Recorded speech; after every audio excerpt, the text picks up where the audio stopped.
Bonjour tout le monde. Alors aujourd'hui je suis avec un pote d'enfance, Ryan, qui nous fait le plaisir d'être en France actuellement. Donc Ryan, t'es en Angleterre depuis combien de temps là? Bon les mecs, Ryan O'Sullivan ici. Angleterre, ça fait 4 ans. Je suis irlandais de ma mère, de chez ma mère, de par ma mère. On s'en fout. Et ouais, donc j'ai vécu en Irlande pendant quelques années. Ça fait, William et moi on se connaît depuis la sixième. Et on a été dans le bodybuilding depuis très petit. On faisait les pecs tous les jours. On a évolué de ça. Donc on a grandi. Et bon, maintenant j'ai fait quelques compètes et tout ça. Et là, ça fait 3 ans qu'on ne s'est pas vu avec William. Donc on va parler de quelques petits sujets importants. Alors, première question, et vous allez comprendre Première le question, sujet de la number vidéo. one. Est-ce que tu t'es déjà dopé? Alors, Mec droit. droit au but. Ouais, je me sens un peu mal. Non, je rigole. Bah ouais, le mec. On s'en met le plein le cul. Non, je rigole. Ouais, j'ai déjà fait. Je me suis déjà dopé. J'ai commencé mon premier cycle, à 22 ans. J'ai dû faire 5 cycles en tout. Tout ça pour mes compétitions de bodybuilding et tout ça. On va rentrer plus en détail. Hein. Ouais, alors, t'as fait quoi comme compétition là, de bodybuilding depuis? Alors j'ai commencé, première compète, j'ai commencé à 22 ans, j'ai fait des compètes vraiment amateurs, genre fitness model, tout ça. Bon, on n'avait pas trop la masse, on était encore jeune.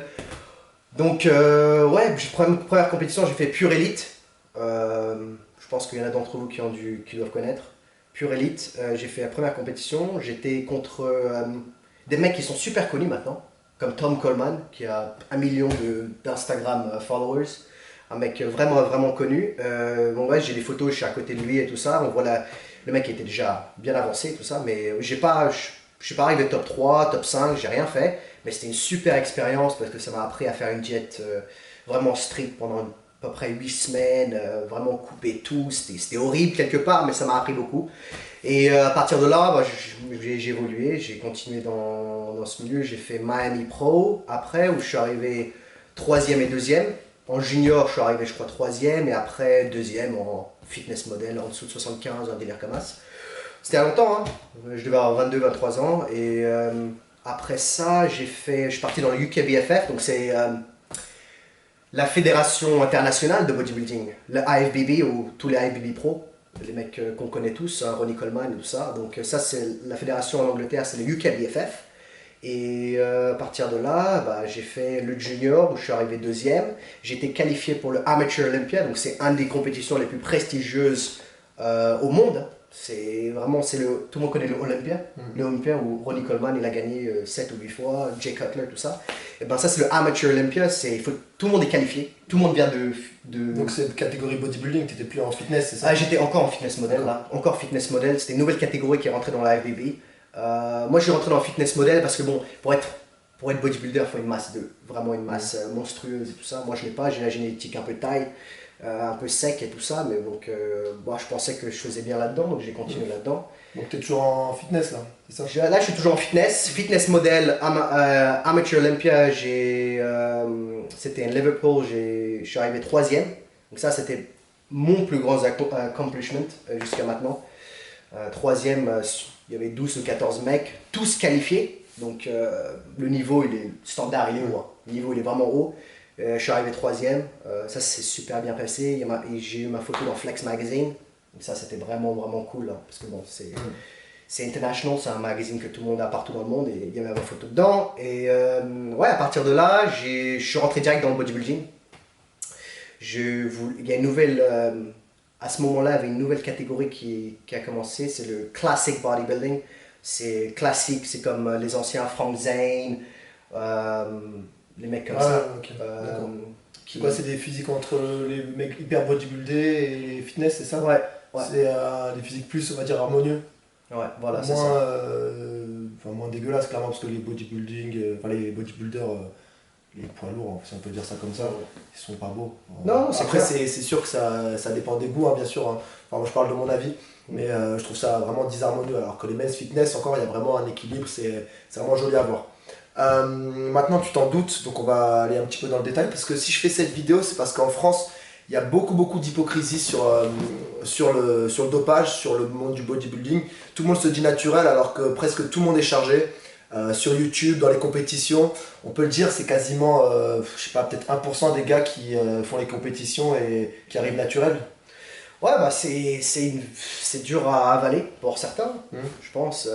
Après, faut s'en douter un peu, faut avoir un peu de common sense, faut se dire, écoute, il y a des physiques, moi je l'ai toujours dit, moi j'ai jamais, quelque part, j'ai jamais caché, parce que pour moi c'est obvious, pour moi c'est, enfin pour arriver à une condition où tu es à 5% de body fat, ou je sais pas comment tu Ouais, utilises, le pourcentage de masse de graisse. voilà, et ben, bon, moi j'en retire rien. De toute façon, tous ceux qui sont dans la fitness et tout ça, les stéroïdes, bon, ça fait partie du jeu, quelque part. Ça fait partie du jeu. Ça fait longtemps que c'est là. Ça fait, bon, depuis le Dianabol, c'est inventé, depuis la Seconde Guerre mondiale, les Jeux Olympiques, tout ça. Et donc, ça fait très longtemps que c'est là. C'est dans tous les sports. Bien sûr, c'est plus highlighted dans le bodybuilding parce que c'est. C'est pas forcément les mêmes produits qui sont pris. Hein. Donc, de toute façon, le dopage, après, si on rentre dans la définition, on peut parler de plein de produits, des médicaments qui permettent de dilater les bronches. Bref, dans tous les sports, il y a un dopage qui est spécifique. Dans le bodybuilder, c'est plus marqué parce que c'est plus visuel. On va voir directement que les gars sont chargés parce qu'il y a plus d'effets secondaires visuels, on va dire ça comme ça. Et on voit très bien que la masse musculaire, elle est pas naturelle. Mais je sais pas, je prends un exemple, un footballeur professionnel qui se dope, il va pas avoir un physique de malade. Pourtant, le mec se charge, mais différemment, des hormones de croissance. Et le type d'entraînement qu'il va avoir va faire qu'il va développer tel ou tel physique. Mais croyez-moi, enfin, c'est pas moi qui le dis, mais il y a plein de. Maintenant, c'est un petit peu à la mode, il y a plein de documentaires là-dessus qui sont sortis, même sur les chaînes publiques. Tous les sportifs de haut niveau sont dopés à partir du moment où il y a des enjeux financiers. Et voilà, même dans le monde du bodybuilding, où j'imagine que tu gagnes rien. Que dalle. Un pot de whey. Rien du tout, zéro. Même dans les sports où il n'y a pas d'argent. Eux, ils se font plein de fric, les fédérations se font plein de fric. Faut dire que c'est un gros business, Et ils profitent de nous, quelque part. Nous, compétiteurs, nous, on aime le sport, on veut faire une compétition et tout ça. Quelque part, ils profitent de nous pour des moyens financiers. Ils se font énormément de thunes. Il n'y a rien à gagner, quoi. Et nous, ils nous donnent rien. C'est pour ça que maintenant, ils commencent à avoir des compétitions comme le PCA, Physique Classical Culture, un truc comme ça. Enfin, le PCA, c'est commencé une nouvelle compétition. Beaucoup de gens commencent à partir des fédérations, des grosses fédérations comme la FBB, le KBFF, pour aller dans des fédérations comme ça parce qu'il y a beaucoup d'argent. Maintenant, les mecs qui gagnent le overall, ils peuvent se faire 2, 3, 4 000 euros, tu vois. Et c'est pas fou par rapport à l'investissement parce que malgré tout, non, c'est clair. Les hormones ça coûte cher, c'est un budget. Non, c'est clair. Mais après, bon, je pense pas qu'on fait ça pour l'argent. On fait ça parce qu'on aime le sport et tout ça. Mais quelque part, bon, déjà, quelques milliers d'euros, ça aide. Ça fait du bien de gagner quelque chose. De se dire que bon, on a dépensé autant, mais au moins on a quelque chose au final. Mais la plupart des compétitions, maintenant, on ne gagne rien. Ouais. Le truc qu'il y a, c'est que on parlait du sport de haut niveau, mais maintenant le dopage c'est dans le milieu amateur, même quand il n'y a rien à gagner. Et ce que j'ai déjà dit dans plusieurs vidéos, les gens se foutent un petit peu de ma gueule quand c'est moi qui le dis parce que j'ai pas un physique de bodybuilder. Et du coup, je suis pas censé être crédible pour parler de ça. C'est pour ça du coup que je fais appel à toi parce que justement, toi qui es dans les salles, qui t'entraînes avec beaucoup de monde, au niveau du dopage, comment tu vois ça? En tout cas en Grande-Bretagne, est-ce que tout le monde est chargé? Moi j'avais lu dans une étude, je ne pourrais pas vous citer la source, mais j'avais vu que c'était à peu près entre 20 et 30% des mecs en salle qui se dopaient. C'est quand même beaucoup, c'est presque une personne. Vraiment, moi je suis un amoureux du sport, moi j'en retiens rien à ces mecs-là parce que leur éthique est incroyable. Je peux dire que bon, les stéroïdes c'est sûr que c'est un autre level.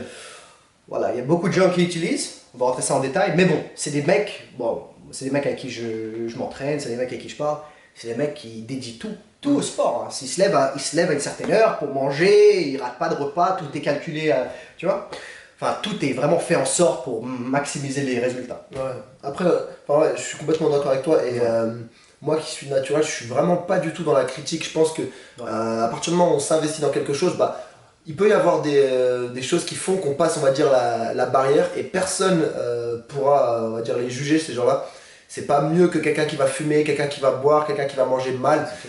Même si bien sûr il y a des effets secondaires, il y a des risques pour la santé et que je n'encourage pas à avoir ce genre de pratique, mais personne peut juger quelqu'un qui se dope. Il a ses raisons. À partir du moment où c'est fait intelligemment, je pense que c'est pas plus dangereux que n'importe quelle autre drogue au final, que maintenant tout le monde utilise assez couramment. Ah non, c'est clair. Pour moi, la cocaïne, l'ecstasy, tout ça, c'est beaucoup plus dangereux. L'alcool. Quelqu'un qui va se mettre une race tous les week-ends, qui va sortir, qui va boire, qui va bédave. Enfin, on en connaît tous des gars comme ça, on en a tous dans l'entourage. C'est bien plus dangereux que quelqu'un qui va se charger. Après, bien sûr, c'est dose dépendant. Quelqu'un qui va se charger toute l'année, va avoir beaucoup plus de risques que quelqu'un qui va se charger peut-être juste pendant les compétitions. Toi, c'est un petit peu ton cas, tu te charges avant de... Voilà, non, c'est clair que après tout a des risques, il y a un prix à payer avec tout. Enfin, si on mange McDo toute la semaine, bon, il y a un prix à payer, on va mettre de la matière grasse, on va sentir pas bien, le cœur il suit plus. Après, c'est pareil, avec les stéroïdes, ça peut être assez safe. Hein. Enfin, si on utilise ça intelligemment, on prend des bonnes sources, on fait ça, on rate pas les injections, on fait ça proprement, puis on s'arrête. Et le problème avec l'épidémie, c'est l'épidémie de stéroïdes hein, qui arrive vraiment dans le monde entier, hein, parce que bon, ça commence à être une des drogues les plus utilisées maintenant chez les jeunes et tout ça, parce qu'on veut tous un corps, on regarde tous les magazines, on regarde tous la télé, on veut avoir un corps comme ça, et puis bon, on se dit que bon, ça peut aider. Bien sûr que ça aide, mais après il y a des risques à payer.